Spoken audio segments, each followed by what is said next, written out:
अस्सलाम वालेकुम viewers, welcome to my YouTube channel. Calculus analysis हमने स्टार्ट की हुआ है। चैप्टर नंबर 2 का ये लास्ट लेक्चर है। Functions of several variables. इससे पहले हमने सिंगल वेरिएबल के अंदर फंक्शंस को डिस्कस किया था, और जो लास्ट हमने डिस्कस किया वो लेबनीज़ थ्योरम था। आज हम डिस्कस करेंगे फंक्शंस ऑफ सेवरल वेरिएबल्स को। अच्छा, function of several variable, several का मतलब होता है कई, ठीक है। तो नाम से ही जाहिर है कि यहाँ पे एक से ज़्यादा वेरिएबल्स को हम डिस्कस करेंगे। ये एक पैराग्राफ है, मैं ये ज़रूरी समझता हूँ कि पढ़ लें, इसमें बहुत ही अहम चीज़ें हैं। A function F with domain in R N, ठीक है। एक फंक्शन और उसकी डोमेन कहाँ से हो, आर एन से, where R is n is greater than one. क्या मतलब कि इसकी जो डोमेन होगी ना वो 2, 3 या इससे बड़ी होगी, ठीक है। ये बात ध्यान में रख लें, एक से ज़्यादा होगी। एंड रेंज इन आर, और रेंज क्या होगी, वो सिंगल आर होगा, यानी कि वहाँ पे एन की पावर कह लें कि 1 होगी, ठीक है। तो ऐसे फंक्शन को हम नाम देते हैं real valued function of an independent variables, ठीक है। यानी कि डोमेन के अंदर जितने वेरिएबल्स होंगे उतने वो कहते हैं कि अगर 2 हैं तो हम कहेंगे real valued function of 2 independent variable, 3 होंगे तो 3 independent variable, okay. thus a function f with subset of r square as its domain and having values in r is real valued function of 2 independent, ठीक है। अगर domain में 2 हैं तो 2, 3 है तो 3, 4 है तो 4। if function r square to r is a function then f is a relation in r cube, ठीक है। इनको मल्टीप्लाई कर दें तो ये इसका जो रिलेशन होगा वो क्यूब में होगा, सच दैट कि एक पेयर ये है। अब देखें मैंने पहले भी आपको बताया था कि पेयर में जो पहला है वो डोमेन को और दूसरा रेंज को डिनोट करता है। ये देखें पहले में पेयर है पूरा 2 है, यानी कि ये हमारे पास क्या है, आर स्क्वायर टू आर में है, ठीक है। इमेज इसका 1 है तो उसको हमने आर लिखा हुआ, ठीक है। यहाँ पे z1 और z2 क्या इक्वल होंगे, क्योंकि ये जो रेंज है, सॉरी डोमेन है, ये सेम आ रही है। अच्छा, here f maps points of the plane R part of the plane to real number, ठीक है। क्योंकि 2 में है तो इसलिए हम क्या कहेंगे, ये प्लेन में है, 2 में है ना। एक्स वाई को जब आप डिनोट करते हैं तो वो ना तो यहाँ पे आएगा ना यहाँ पे, बल्कि यहाँ पे कहीं पे आएगा एक्स वाई, ठीक है। मतलब क्या है, वो प्लेन के अंदर चला जाता है। अच्छा, represent some if the graph of the f being a subset of r cube represent some surface, अगर आर क्यूब है डोमेन के अंदर तो फिर क्या होगी, वो हमारे पास सरफेस होगी 3 डायमेंशनल स्पेस के अंदर, ठीक है। 2 होंगे तो प्लेन, 3 होंगे तो सरफेस 3 डायमेंशनल प्लेन में। ये बात आपको समझ आ गई कि फंक्शन ऑफ सेवरल वेरिएबल से मुराद ये है कि आपका फंक्शन आर एन से आर पे जाए और एन ग्रेटर देन हो 1 के। अगर यहाँ पे आर स्क्वायर टू आर है तो इसका मतलब है कि ये प्लेन को रिप्रेजेंट कर रहा है। अगर आर क्यूब है तो वो किसको रिप्रेजेंट कर रहा है, सरफेस, और वो सरफेस भी क्या है, इन 3D, 3D के अंदर, 3 डायमेंशनल के अंदर, ओके। अच्छा, फंक्शन के वो फार्मूले यहाँ पे सेम रहेंगे कि एफ और जी इकट्ठा अप्लाई कर दें या सेपरेट करके जब हम माइनस कर दें। इस तरह प्रोडक्ट भी आप कर सकते हैं और डिवीजन भी आप कर सकते हैं। ये सारे के सारे हमने पहले डिस्कस किए हुए हैं। R n denotes a Cartesian product of R cross R into n factor, ठीक है। आर एन से क्या मुराद होता है, अगर R3 लिखा हुआ है तो उसका मतलब क्या है कि वो जो है आर क्रॉस आर के इक्वल है, ठीक है। अच्छा, नेक्स्ट चलते हैं हम, ओके।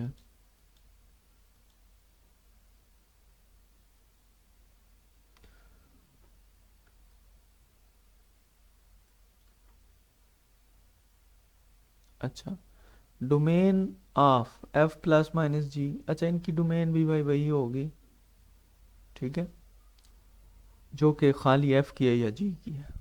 और इस तरह कंपोजिशन फंक्शन में भी यही काम होगा। ओपन एंड क्लोज रेक्टेंगल, इनका क्या मतलब है कि अब अगर सेट ऑफ पॉइंट्स आप आर स्क्वायर के अंदर, आर स्क्वायर एक प्लेन को रिप्रेजेंट कर रहा है, लेते हैं, और x ग्रेटर देन है ए के less than b, y greater than c less than d, is called open rectangle. ठीक है, ये ओपन रेक्टेंगल होगी।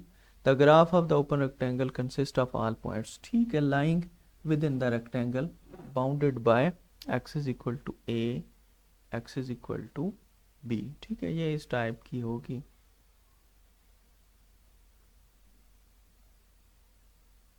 ठीक है, ये x is equal to a है, ये x is equal to b है, और ये समझ लें कि y is equal to c है, और ये y is equal to d है। ठीक है, तो यहाँ पे कहने का ये मतलब है x ए और b के दरमियान होगा, यानी कि ये वाला पोर्शन जो है वो सारा क्या होगा, x का होगा।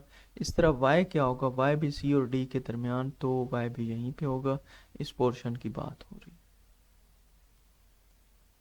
ठीक है, अच्छा, तो अब चूंकि इक्वालिटी साइन नहीं है, तो इसके कार्नर पॉइंट्स इसके अंदर शामिल नहीं होंगे, सिर्फ इसका इंटीरियर पार्ट होगा। ठीक है, इसलिए इसको हम क्या बोलते हैं, ओपन रेक्टेंगल।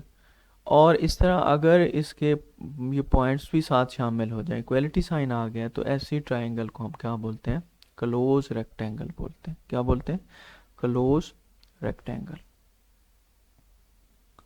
अच्छा, अब यहाँ पे एक अहम बात लिखी हुई है कि functions from R to R, single R to R जो है वो हम इंटरवल के ऊपर वो कहता है डिफाइन करते हैं, जबकि जो फंक्शन होते हैं ना आर स्क्वायर टू आर, तो वो हम ओपन और क्लोज रेक्टेंगल के ऊपर डिफाइन करते हैं, यानी कि उसकी जो डोमेन्स हैं, साफ ज़ाहिर है वो हमने प्लान ही लेनी है, तो वो या तो ओपन और क्लोज्ड रेक्टेंगल होती है। अच्छा, डेफिनेशन है बहुत इंपॉर्टेंट है कि अगर एफ आपके पास फंक्शन है R square to R, P a b कोई पॉइंट है डोमेन में, ठीक है, ये देखें ना आर स्क्वायर को डिनोट कर रहा है, कोई पॉइंट है डोमेन के अंदर, a square neighborhood of the point is the set of all points such that, अब ये क्या है हमारे पास, ये स्क्वायर नेबरहुड, क्या है, स्क्वायर नेबरहुड है किस पॉइंट का, पी ए पी का।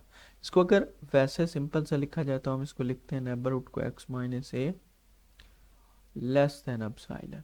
ठीक है, अब इसको जब ओपन करते हैं तो x माइनस ए, ओके, ये बन जाता है less than epsilon and greater than minus epsilon. ठीक है, ये मार्ट को जब ओपन करते हैं, नेक्स्ट जब ए को दूसरी साइड पे ले जाएंगे तो ये माइनस एप्सिलॉन और ये प्लस एप्सिलॉन। सेम यही केस किसका है, बी का है, और इसका जो सेंटर है वो क्या है, ए बी है। अच्छा, इसको तो कहते हैं जी स्क्वायर नेबरहुड, क्या बोलते हैं, स्क्वायर नेबरहुड। और यहाँ पे भी देखें, आप देख लें कि इक्वलिटी साइन नहीं है, तो इसमें जो है वो इंटीरियर वाला इलाका ही शामिल होगा। इस तरह set of points such that, अब अगर डिस्टेंस फार्मूला समझ लें या जो भी समझ लें, अगर इस फॉर्म में इसको लिया जाए तो फिर ये क्या होगा, नेबरहुड होगा, और ये सर्कुलर नेबरहुड होगा ए का, क्योंकि इसका अगर देखें ना, इसका अगर स्क्वायर ले लेते हैं तो ये क्या बन जाएगा, x square, x minus a square plus y minus b square less than, चलें अब साइलेंट स्क्वायर करते हैं, तो ये क्या है, इक्वेशन ऑफ सर्कल बन जाती है। ठीक है, तो इसको क्या बोलते हैं, सर्कुलर नेबरहुड बोलते हैं। ओके, अब आ जाते हैं लिमिट्स एंड कंटिन्यूटी की डेफिनेशन पे। देखिए, आप तीन चीज़ें हमने पढ़नी है फंक्शन ऑफ सेवरल वेरिएबल के अंदर, limits and continuity and differentiability. फार्मूले इसकी डेफिनेशन सेम रहेगी, बस आपने ये ख्याल करना है कि डोमेन में जो है ना, अब हमने दो पॉइंट्स लेने हैं, यानी कि आर स्क्वायर से डोमेन लेनी है, प्लेन से डोमेन लेनी है। Let a function of f of two variable x and y be defined on a set containing a circular neighborhood of the point PAB except possibly at AB itself, and let I be the real number is said to be a limit and approaches to, okay, there exist if for any epsilon greater than 0 there is delta such that. अब वही चीज़ है, क्या फ़र्क है, वहाँ पे हमने कहा था F of x minus L less than epsilon, बस इतना सा डिफरेंस। ठीक है, बात वही है कि आप जो है जितना एक्स हमारा अप्रोच करेगा ए को, हमारा f of x y belong करेगा एल को। अब इसमें इसके अंदर दूसरी कंडीशन भी है कि वाई भी किसको अप्रोच करेगा, बी को, क्योंकि दो अब इन्वॉल्व है। पहले सिंगल होता था, अब क्या है, दो हैं। तो हमारा जो एफ एफ एक्स वाई है वो किसको अप्रोच करेगा, एल को। यानी कि जितना एक्स और वाई जो है एक पॉइंट है, ये ए और बी के करीब आता जाएगा पॉइंट के, तो एफ ऑफ एक्स वाई जो है वो एल के नज़दीक चला जाएगा। अब बिल्कुल ये वही चीज़ यहाँ पे लिखी है, सर्कुलर नेबरहुड हमने अभी डिस्कस किया है। ठीक है, अब ये हमें पता है कि ये जो है ये ग्रेटर है इस सिंगल के। क्यों ग्रेटर है, इसमें कुछ और ऐड हो रहा है, यकीनन स्केयर है तो पॉजिटिव चीज़ ऐड हो रही है, तो ये चीज़ ग्रेटर हो जाएगी। अब खाली इन दो को और इसको मैं ले लूँ तो इसको ऐसे लिख सकते हैं, सिमिलरली जो है वाई को भी ऐसे लिख सकते हैं, तो ये वाली कंडीशन भी फुलफिल हो जाती है। ठीक है, इस तरह वो कहता है कि फार्मूला जो है सम डिफरेंस प्रोडक्ट और क्वोशंट के लिए वही है जो हमने सिंगल के लिए पढ़ा था।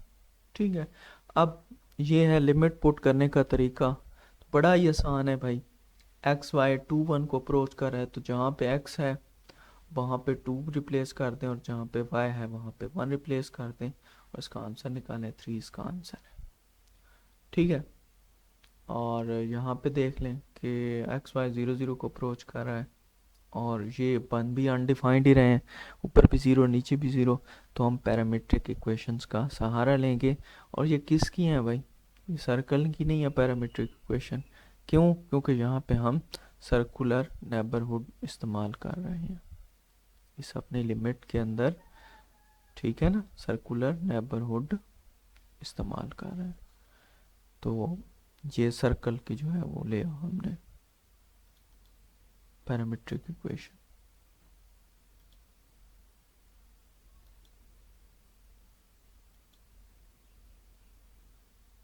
ओके, बहुत आगे चले गए हैं भाई, तो उससे पीछे आ जाते हैं। अच्छा, अब हमारे पास है rule for non existence of a limit. ठीक है, कि लिमिट कब एग्जिस्ट नहीं करेगी, तो हमने पढ़ा था कि लिमिट का आंसर हमेशा यूनिक होता है। अगर यूनिक आंसर नहीं आ रहा तो लिमिट एग्जिस्ट नहीं करेगी।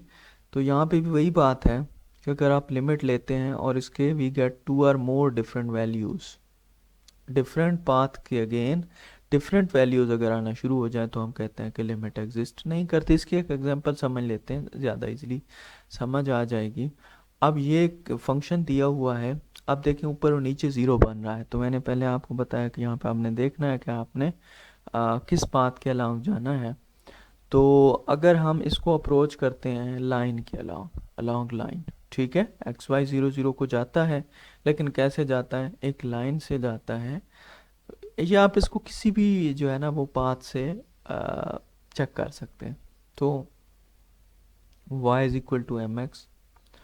अब यहाँ पे y की जगह एम एक्स पुट करें भाई, x y x square plus y square, x की जगह एम एक्स पुट कर दिया, ऊपर भी एक्स स्केयर नीचे एक्स स्केयर कॉमन लिया, कैंसल आउट हो गए, ये चीज़ हमारे पास बच गई।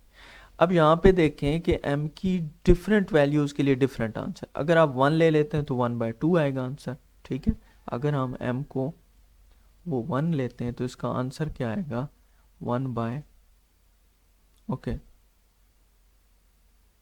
2। इस तरह अगर m को 2 ले लें तो इसका आंसर क्या आ रहा है, ओके, 2/5 आ रहा है। इसी तरह अगर m को -1 ले लें तो इसका आंसर -1/2 आ रहा है। तो आंसर डिफरेंट आ रहे हैं, तो फिर मैंने आपको ऊपर ही भी हमने यही कुछ पढ़ा है कि अगर आंसर डिफरेंट पाथ के अलॉन्ग डिफरेंट आते हैं तो इसका मतलब है कि ये लिमिट, ये लिमिट हमारे पास एग्जिस्ट नहीं करती। ओके, याद रखना है। ये इसके बहुत सारे क्वेश्चन में एक्सरसाइज के अंदर भी पड़े हुए हैं। अच्छा, कंटिन्यूटी, तो कंटिन्यूटी में हमने एक बड़ी अहम चीज़ पढ़ी थी कि जो हमने डोमेन लेनी है ना वो अपने गिवन इंटरवल में से लेनी है। ठीक है, यहाँ पे चूंकि डोमेन में ही हमने पॉइंट 2 पॉइंट लेने हैं, पेयर ऑफ पॉइंट्स लेने हैं, तो यहाँ पे क्या होनी चाहिए कि उसी प्लेन के अंदर से ही होनी चाहिए। अच्छा, यहाँ पे कंटिन्यूटी की डेफिनेशन हमने पहले भी पढ़ी थी कि हमारे पास जो फंक्शन है वो लेस देन एप्सिलॉन हो और ये लेस देन डेल्टा हो। ठीक है, यानी कि फंक्शन कंटिन्यूस कब होगा। अब इसकी दो कंडीशंस हैं। अगर सिंपल तरीके से जिस तरह हमने वहाँ पे भी चेक की थी यहाँ पे भी चेक करें कि ए बी जो है F of A be exist कब करेगा, जब आप जो ए बी पॉइंट ले रहे हैं वो कहाँ से हो, जिसके ऊपर आप चेक कर रहे हैं वो डोमेन से हो, दूसरा ये लिमिट एग्जिस्ट करती हो, और तीसरी बात है लिमिटिंग वैल्यू और ओरिजिनल वैल्यू जो है वो भी क्या हो, बराबर हो। ये तीन कंडीशंस हमने वहाँ पे भी पढ़ी थी। तो ये अगर सेटिस्फाई होंगी तो हमारा फंक्शन क्या होगा, कंटिन्यूअस होगा। अब एक एग्जांपल है, देखिए वो कहता है कि अगर ये कंडीशन होल्ड नहीं करती इनमें से कोई भी तो ये क्या होगा, डिसकंटिन्यूस होगा। अब एक फंक्शन हमने लिया f of x y equal to x y square और x cube plus y cube. तो यहाँ पे देखें कि एफ एक्स वाई 0 0 को अप्रोच कर रहा है तो y equal to m x ले लें। ठीक है, तो इससे अगर वाई 0 को अप्रोच करेगा तो साफ जाहिर है एक्स भी किसको अप्रोच कर जाएगा, 0 को। तो पुट करें जी यहाँ पे वाई की जगह एम एक्स, तो क्यूब क्यूब कैंसल आउट हो जाएंगे यहाँ से, ये चीज़ बच गई। अब ये वही है, ठीक है, m की डिफरेंट वैल्यूज़ के लिए डिफरेंट आंसर आएगा। इसका मतलब है कि लिमिट एग्जिस्ट नहीं करती। जब लिमिट एग्जिस्ट नहीं करती तो फंक्शन क्या है, डिसकंटिन्यूस हो जाता है। अब आ जाते हैं पार्शियल डेरिवेटिव पे। पार्शियल डेरिवेटिव क्या होता है कि अगर z is equal to f x y आपने को फंक्शन लिया, ठीक है, और इसकी डोमेन क्या है, आर स्केयर से है, तो अगर हम चेंज करते हैं डिस्टेंस को x से x प्लस डेल्टा x और y से y प्लस डेल्टा y की तरफ जाएंगे, तो फिर हमारे पास जो डेल्टा z है वो चेंज आ जाएगी। यानी कि फिर हमारे पास अगर आपके पास z is equal to f x y है, ठीक है, तो जब चेंज करेंगे तो okay z plus delta z is equal to ये हो जाएगा f of x plus delta x, साथ में क्या आ जाएगा, वाई आएगा। अब z को दूसरी साइड पे ले जाए और उसकी वैल्यू रिप्लेस कर दें तो ये बन जाएगा f of x plus delta x into y minus z की जगह उसकी वैल्यू।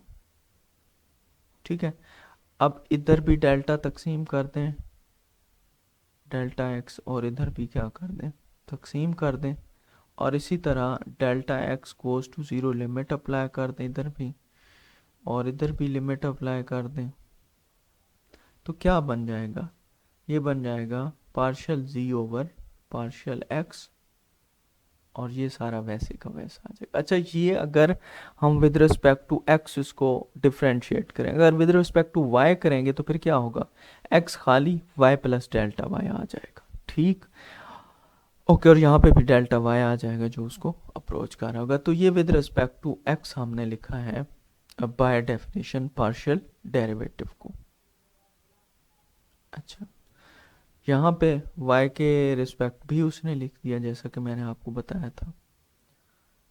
तो ठीक है, ये हमारे पास पार्शियल डेरिवेटिव, इसकी कोई एग्जांपल देखते हैं, उससे ज़्यादा हमें अच्छी तरह जो है वो क्लियर हो जाएगा। अच्छा, partial derivative of higher order, तो हायर आर्डर का क्या मतलब होता है कि अगर एफ एक्स एक दफ़ा पार्शियल डेरिवेटिव लिया दोबारा ले लें तो एफ एक्स स्क्वायर बन जाएगा।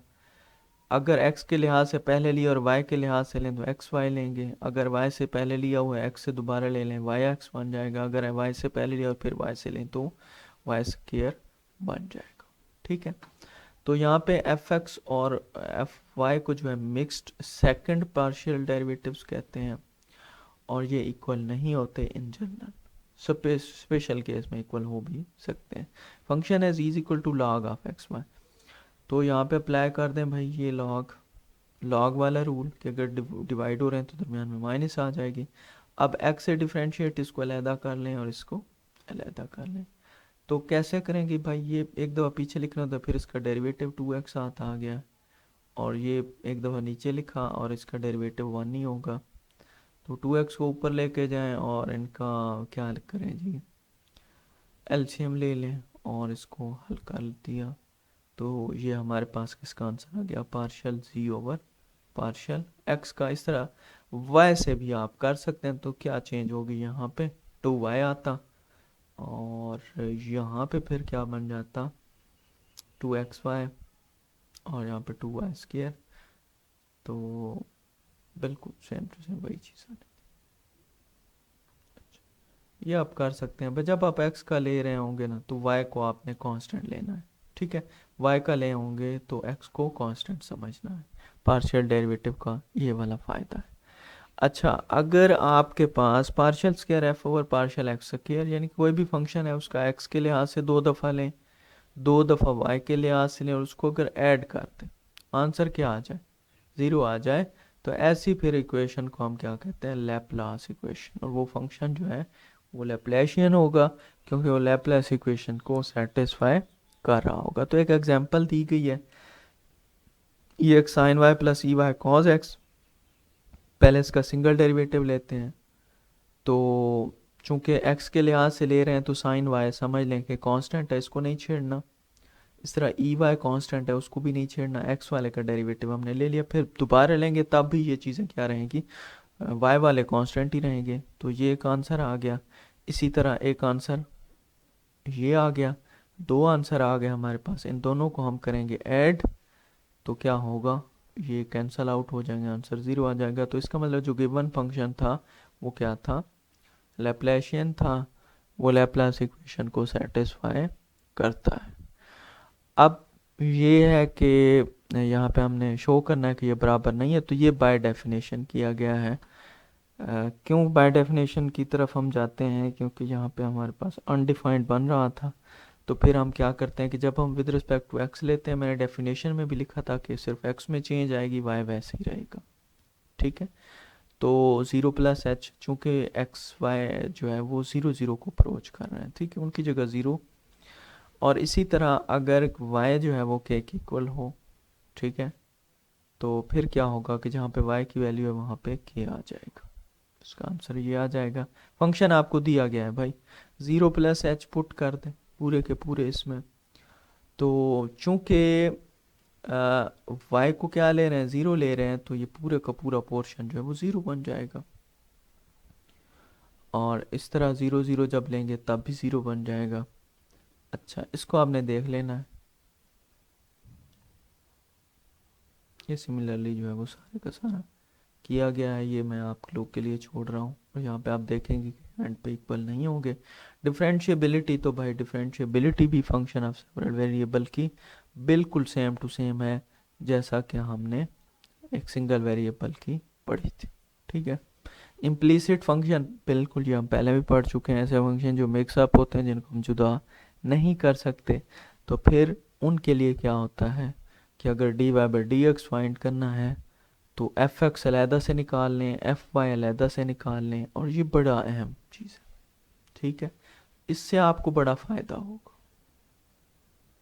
कैसे फ़ायदा होगा कि अगर इसका dy बाई डी एक्स वैसे निकालते हैं तो पहले इसके ऊपर प्रोडक्ट ट्रू लगता, इसके ऊपर भी प्रोडक्ट ट्रू लगता, फिर dy बाई डी एक्स हम अलहदा करते। यानी कि इसको कैसे हल करते, फ़र्ज़ करें ये बन जाता है derivative y square plus 2xy, okay, dy by d x plus, अब अगर इसको हल करते तो y को छोड़ता मैं, 2xy बनता, फिर इस तरह y का डेरिवेटिव 1 आ जाता, ठीक है।